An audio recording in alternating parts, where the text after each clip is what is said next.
بسم اللہ الرحمن الرحیم الحمد للہ رب العالمین والصلاة والسلام علی سید المرسلین وعلی آلہ وصحبہ اجمعین۔ آج کے ہمارے اس پروگرام میں پہلا خط زبیر احمد صاحب کا ہے، جنہوں نے کوئٹہ سے ہمیں لکھا ہے کہ میں غیر ملکی کمپنی میں کام کرتا ہوں، میری ماہانہ تنخواہ بھی ہے، اور اس کمپنی کا ارادہ ہے کہ اپنے اہم ملازمین کو اپنے حصص معمولی قیمت پر فروخت کر دے۔ اس کا مطلب یہ ہے کہ میں پوری قیمت کا صرف 20% حصہ ادا کروں گا اور میں 3 سال تک اسے اپنے پاس رکھنے کا پابند ہوں گا، اور اس کے بعد میں اسے فروخت بھی کر سکتا ہوں اور میں نفع یا نقصان لے سکتا ہوں۔ کمپنی کی طرف سے یہ آفر اس لیے ہے کہ کمپنی کے لیے کام کرنے والے اچھے ملازمین کو اپنے پاس رکھا جائے۔ تاہم اگر میں چاہوں تو جب مرضی کام چھوڑ کر جا بھی سکتا ہوں، لیکن مذکورہ پروگرام 3 سال کا ہوگا، یعنی 3 سال قبل میں ان حصص کو فروخت نہیں کر سکتا۔ کمپنی کی کاروباری سرگرمیوں میں حلال چیزوں کی خرید و فروخت پر مشتمل ہے، اور سودی منافع بھی 1% سے بھی کم ہے، یعنی نہ ہونے کے برابر ہے۔ کمپنی بینکوں سے قرضہ بھی نہیں لیتی ہے۔ ملازمین کو حصص فروخت کرنے پر انہیں کوئی فیس وغیرہ بھی ادا نہیں کرنی پڑے گی۔ تو کیا میں کمپنی کی طرف سے یہ آفر قبول کر سکتا ہوں؟ اس کے جواب میں عرض یہ ہے، اگر یہ کمپنی جائز چیزیں فروخت کرتی ہے، سودی لین دین نہیں کرتی،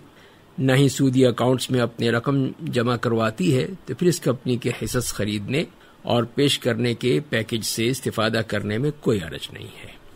اور اس سلسلے میں جو اسلامی فقہ کونسل ہے، جو کہ ایک عالمی تنظیم ہے، انہوں نے اپنے اجلاس میں اس بارے میں جو فیصلہ کیا تھا، اس میں انہوں نے لکھا ہے چونکہ لین دین میں اصل چیز حلال ہونا ہے، تو پھر شرعی طور پر جائز کاروباری سرگرمیاں کرنے والے حصص کمپنی قائم کرنا شرعاً جائز ہے۔ ایسی حصص کمپنیاں جن کی بنیادی طور پر کاروباری سرگرمیاں سودی لین دین یا حرام چیزوں کی تیاری یا تجارت جیسی حرام چیزوں پر مشتمل ہیں، ان کے حصص کی خرید و فروخت حرام ہونے میں کوئی اختلاف نہیں ہے۔ تو کسی مسلمان کے لیے ایسی کمپنیوں کے حصص خریدنا جائز نہیں ہے جن کے مالی معاملات میں سود، حرام چیزوں کی تیاری یا حرام چیزوں کی خرید و فروخت شامل ہو۔ تو جیسے کہ آپ نے ذکر کیا ہے کہ اس میں 1% سے بھی کم منافع آتا ہے، لیکن اس کی وجہ نہیں بتائی۔ ممکن ہے کہ یہ کرنٹ اکاؤنٹ میں رقم جمع کروانے کی وجہ سے ہو کہ کچھ بینک کرنٹ اکاؤنٹ میں رقم ہونے پر بھی کچھ نہ کچھ سود دیتے رہتے ہیں۔ بہرحال جو بھی ہو، یہ بات واضح ہے کہ کمپنی سود کے عوض رقم ڈپازٹ نہیں کرواتی،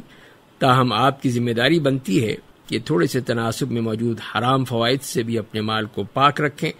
کیونکہ کرنٹ اکاؤنٹ پر ملنے والے تحائف بھی حرام ہی ہوتے ہیں۔ دوسرا خط ہمیں ملا ہے مظفر آباد سے نثار صاحب کا۔ وہ یہ کہتے ہیں کہ کچھ عرصے پہلے ہی میری والدہ کا انتقال ہوا ہے،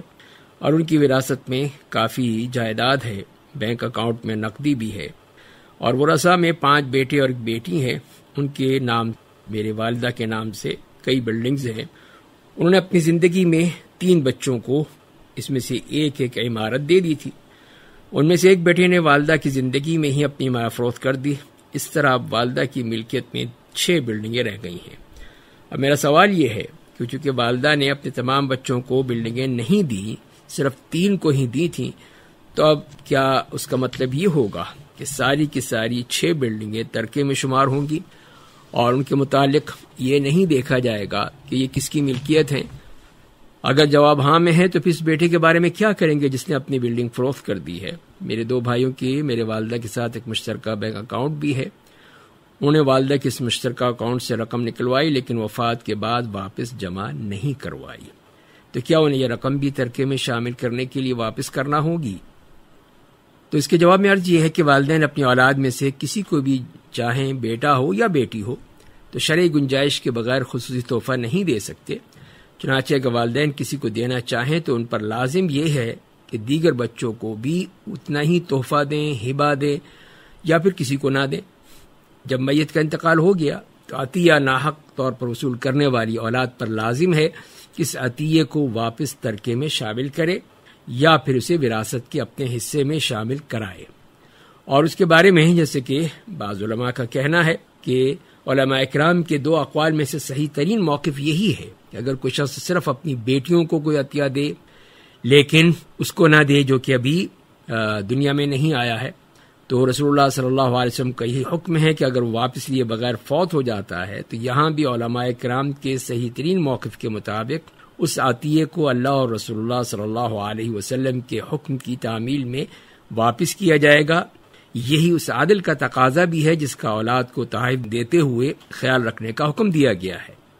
اور یہی طریقہ کار سیدنا ابو بکر اور عمر رضی اللہ عنہما کی اقتداء کا باعث بھی ہوگا۔ مزید برآں یہ بھی ہے کہ اولاد میں سے جس کو حق سے زیادہ دیا گیا ہے اس کے لیے بھی یہ جائز نہیں ہے کہ وہ زیادہ مال پر قبضہ کر لے، بلکہ اسے چاہیے کہ اضافی مال کو اپنے بہن بھائیوں میں اللہ تعالیٰ کے حکم کے مطابق تقسیم کیا جائے۔ تو اس بنا پر ہم یہ کہہ سکتے ہیں کہ یہ تینوں بہن بھائی جنہوں نے والدہ نے ان کے حصے سے بڑھ کر اضافی دیا تھا اور ہر ایک کو ایک ایک بلڈنگ دی ہوئی تھی، ان سب پر لازم ہے کہ وہ تینوں بلڈنگیں واپس ترکے میں شامل کریں، پھر سارے کا سارا ترکہ وارثوں میں تقسیم کیا جائے۔ اب چونکہ ایک بیٹے نے اپنے حصے کی بلڈنگ فروخت کر دی ہے تو اس بلڈنگ کو بیٹے کو ملنے والی وراثت میں شامل کر کے تصفیہ کیا جائے گا۔ تاہم ایک صورت یہ بھی ہو سکتی ہے کہ جس بیٹے کو بلڈنگ دی گئی تھی اور پھر اس نے بلڈنگ فروخت کر دی، اگر اس نے اپنی غربت اور حاجت کی وجہ سے فروخت کیا تھا تو پھر یہ بلڈنگ ترکے کی تقسیم میں شامل نہیں ہوگی، کیونکہ والد اپنی اولاد میں سے صرف ضرورت مند اور حاجت مند کو عطیہ دے سکتا ہے۔ لیکن اگر فروخت کنندہ بیٹا صاحب حیثیت تھا تو یہ پھر بلڈنگ اس کی وراثت میں شامل کی جائے گی۔ یہ بات دو بھائیوں کے بارے میں بھی کہی جائے گی جنہوں نے والدہ کے بینک اکاؤنٹ سے رقم نکلوائی، اور یہ رقم انہوں نے اپنی بنیادی ضرورت کو پورا کرنے کے لیے نکلوائی تھی اور والدہ بھی اس پہ راضی تھیں، تو پھر اس رقم کو ان کے ترکے میں شامل نہیں کیا جائے گا۔ لیکن اگر وہ اس رقم کو اپنی بنیادی ضرورت کی بجائے کسی اور چیز میں خرچ کر رہے ہوں، یا انہوں نے یہ رقم والدہ کے علم اور رضامندی لائے بغیر نکالی ہو، تو پھر یہ رقم والدہ کا حق ہے، ان پر قرض ہے، چنانچہ اس رقم کو ان کے وراثت والے حصے میں شامل کیا جائے گا۔ اور اس طرح جبکہ جو بھی تمام ان کی وراثت کی یہ چیزیں ہیں وہ واضح طور پر اس میں آ جائیں گی، جو عطیہ ہے وہ جیسے بات کی گئی کہ ضرورت کے تحت ہے تب تو ٹھیک ہے، اگر بغیر کسی ضرورت کے انہوں نے لیا ہے تو وہ ان کو واپس کرنا ہوگا۔ اور اس طرح جبکہ پوری وراثت کی چیزیں سب جمع ہو جائیں گی، ترکہ سب کے سامنے آ جائے گا، تو اس کے بعد پھر ان کو جو شرعی طریقہ ہے اس کے مطابق تقسیم کیا جائے گا۔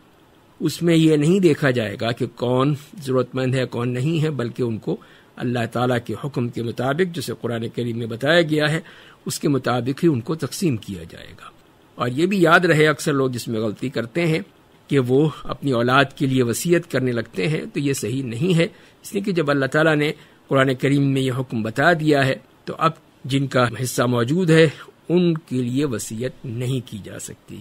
اللہ تعالیٰ ہمیں سمجھنے اور عمل کرنے کی توفیق عطا فرمائے۔